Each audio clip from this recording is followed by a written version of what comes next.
अभी आपने अचानक खुद से पूछा है, मैं कौन हूं? मैं क्यों जन्मा? क्या सब कुछ मेरे ही कर्मों का फल है? क्या पिछले जन्म भी सच में होते हैं? और अगर होते हैं तो फिर ये जीवन क्यों मिला? इन सवालों के जवाब आधुनिक विज्ञान के पास नहीं है, पर सनातन शास्त्रों के पास है। भगवद गीता, उपनिषद, ब्रह्म सूत्र और पुराण, सब में इस विषय पर अद्भुत गहराई से विचार किया गया है। आज हम इन्हीं शास्त्रों की दृष्टि से समझेंगे कर्म क्या है, पुनर्जन्म कैसे होता है और जीवन की यात्रा कहां तक जाती है। श्री कृष्ण ने अर्जुन से गीता के दूसरे अध्याय में सबसे पहला प्रश्न यही हल किया, न त्वेवाहम जातु नासम, अर्थात मैं कभी नहीं था ऐसा नहीं है, तू कभी नहीं था ऐसा भी नहीं है, हम सभी पहले भी थे, अब भी हैं और आगे भी रहेंगे। इसका अर्थ क्या है? यह शरीर नश्वर है लेकिन आत्मा अमर है। उपनिषदों में कहा गया है, यह आत्मा ही ब्रह्म है। न जायते म्रियते वा कदाचित, आत्मा का न जन्म होता है न मृत्यु। तो आप शरीर नहीं है, आप एक चैतन्य आत्मा है जो शरीर का अनुभव ले रही है। अगर आपको यह ज्ञान आपके भीतर कुछ जगा रहा है तो कृपया इस वीडियो को अभी लाइक करें और चैनल को सब्सक्राइब जरूर करें। आपका समर्थन ही हमें इन गूढ़ और अद्वितीय विषयों को आप तक लाने की प्रेरणा देता है। कर्म क्या है और क्या हर चीज का कारण है? कर्म का अर्थ है सिर्फ कार्य करना नहीं, बल्कि वह ऊर्जा जो आप सोच, शब्द या क्रिया के रूप में ब्रह्मांड में भेजते हैं। 3 प्रकार के कर्म गीता में बताए गए हैं। संचित कर्म, पिछले जन्मों के सारे कर्मों का जमा हुआ खाता। प्रारब्ध कर्म, जो इस जन्म में फल दे रहे हैं, सुख दुख, कष्ट, अवसर आदि। क्रियमाण कर्म, जो आप अभी कर रहे हैं और भविष्य के जीवन के बीज बनाते हैं। बृहदारण्य उपनिषद कहता है, यथा कर्मा यथा श्रुतम, जैसे कर्म किया वैसा ही फल मिलेगा। पुनर्जन्म का रहस्य, क्यों मिलता है अगला जन्म?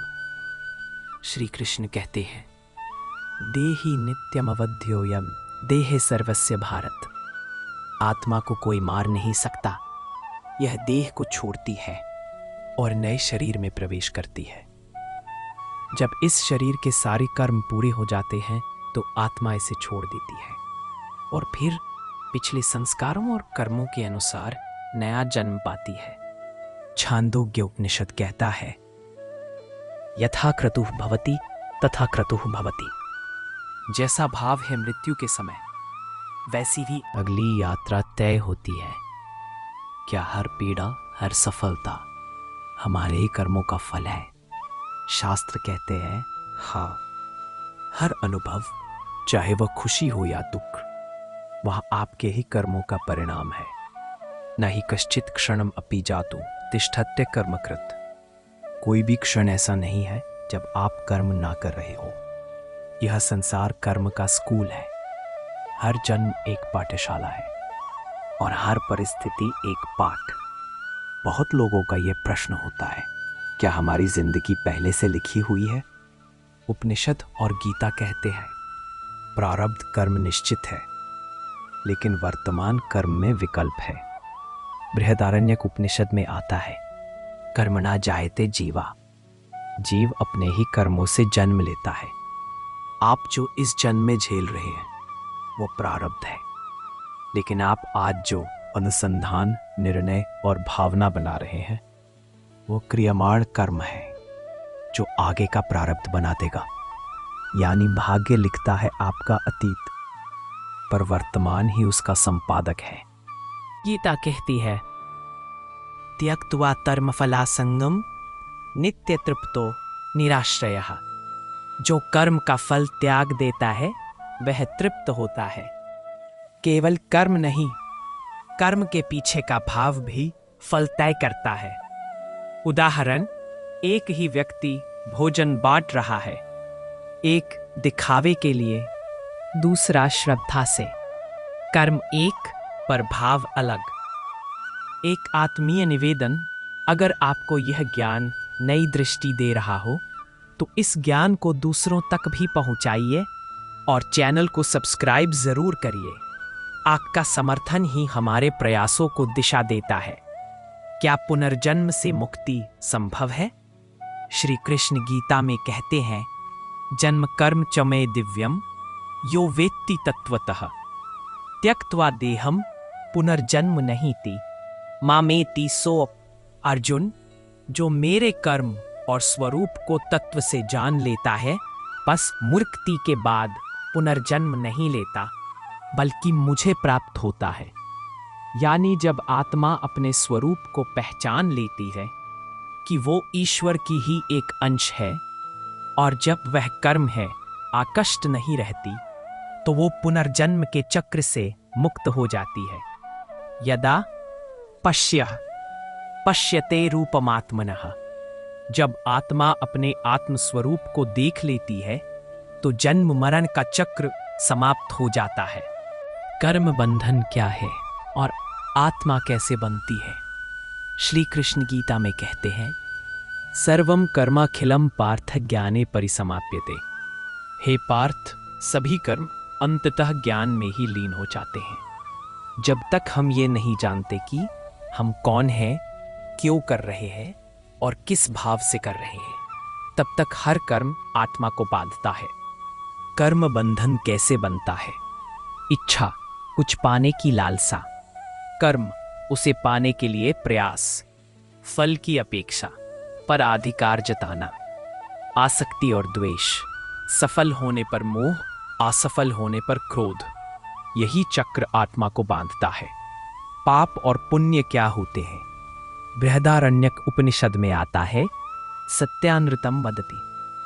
जो सत्य कहता है वह पुण्य करता है, जो असत्य कहता है वह पाप करता है।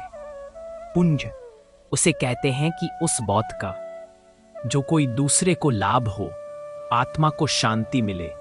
पाप, उसे कर्म जिससे किसी को हानि हो और अंतर्मन अशांत हो। लेकिन सिर्फ कर्म नहीं, भावना भी तय करती है कि कर्म पाप है या पुण्य।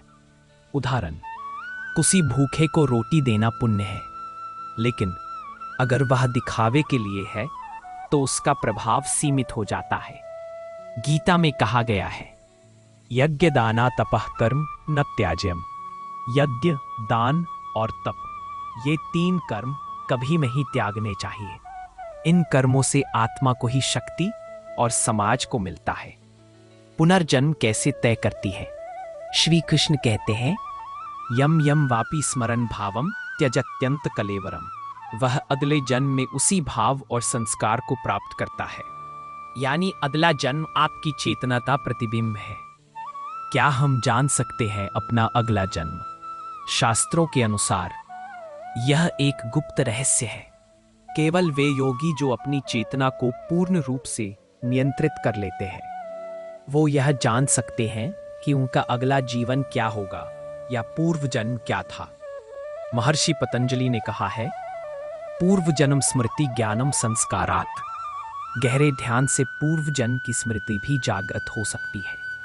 मोक्ष क्या है और क्या ये सबके लिए संभव है? मोक्ष का अर्थ कर्म के चक्र से मुक्ति, पुनर्जन्म की आवश्यकता समाप्त, आत्मा का ब्रह्म में पूर्ण विलय। गीता कहती है, ब्रह्म भूतो अधिगच्छति शाश्वतं स्थानम। तो वह शाश्वत स्थिति को प्राप्त कर लेती है। क्या ये हर किसी के लिए संभव है? हाँ, यदि साधना, समर्पण और सेवा के मार्ग से अपनाया जाए।